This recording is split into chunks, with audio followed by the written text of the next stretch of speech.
Alors il y a deux choses comme nouveauté cette année. Donc c'est l'ouverture aux pays de la Caraïbe et du Pacifique avec un partenariat que nous avons avec le groupe des États ACP, donc Afrique, Caraïbes, Pacifique, et qui permet de faire le lien entre la littérature, la culture africaine et caribéenne, avec le soutien pour la partie caribéenne de la Fondation Clément, qui est un grand mécène basé en Martinique et qui nous aide à faire venir et à rendre visible la littérature de Caraïbes.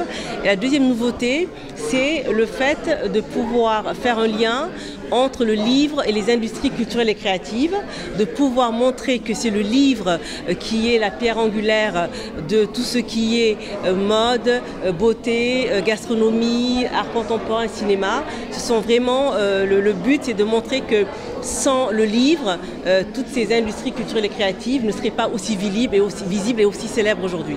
Donc cette année, l'espace jeunesse va encore plus loin.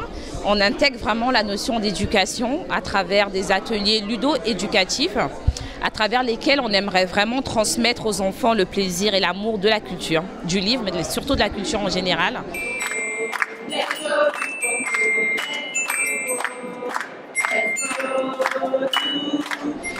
Cela sera concrétisé de manière pratique à travers des ateliers, par exemple des ateliers de dessin, des illustrations.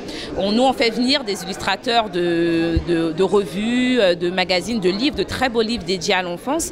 Et ceux-ci vont sensibiliser les enfants avec l'intérêt du livre. Ils vont comprendre comment est-ce qu'on conçoit une bande dessinée, par exemple. Il y a une autre dimension qui pour nous est très importante aussi, c'est l'écologie, à travers un partenariat que nous avons fait avec une fondation congolaise, qui est la fondation Terre d'École, qui est vraiment tournée sur l'écologie. Et ces ateliers seront animés par différents intervenants qui viendront montrer aux enfants la valeur de la terre. Donc ça va être des ateliers très simples, on va apprendre aux enfants à planter des arbres, on va leur expliquer l'origine des fruits, l'origine des légumes, vraiment les sensibiliser dès le jeune âge à cet amour, à cette passion de la terre.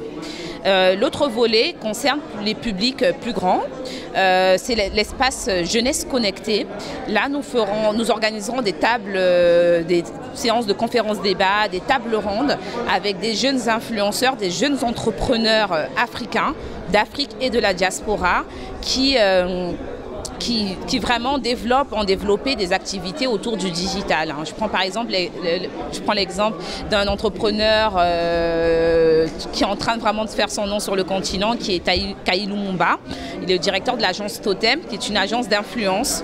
Et lui, il a misé le pari vraiment de former les influenceurs africains pour qu'ils deviennent eux aussi des porte-parole, des porte-étendards de la créativité culturelle d'Afrique à l'international.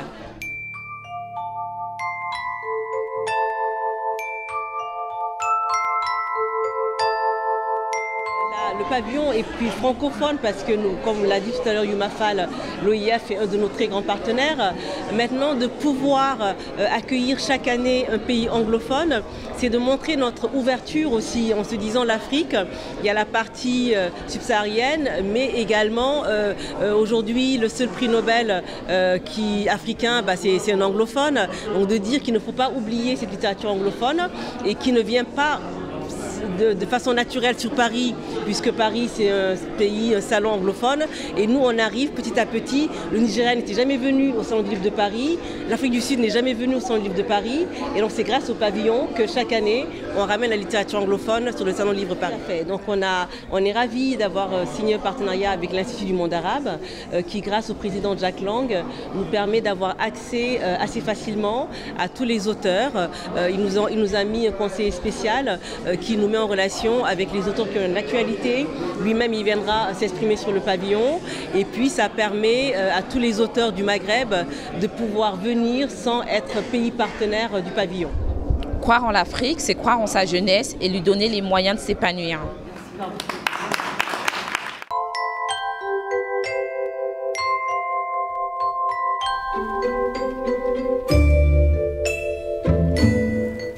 Vous regardez notre plaquette, à la fin, on ne l'a pas montré jusqu'au bout, le thème c'est à quand un salon du livre en Afrique. C'est un débat que j'ai lancé l'année dernière sur le pavillon en rassemblant tous les directeurs du livre des pays partenaires qui sont présents. en leur disant chaque pays organise chez lui un salon du livre. Mais un salon du livre qui est un peu discret, qui n'a pas de visibilité et dont on ne parle pas. Alors pourquoi ce qu'on a commencé ici à Paris, on ne le continue pas? Et maintenant, en fait, le but pour le pavillon, c'est de lancer en Afrique un salon du livre qui serait tournant, qui irait effectivement de région en région. Et je peux vous dire d'ores et déjà qu'il y a beaucoup de pays qui se battent pour l'accueillir dans la Guinée.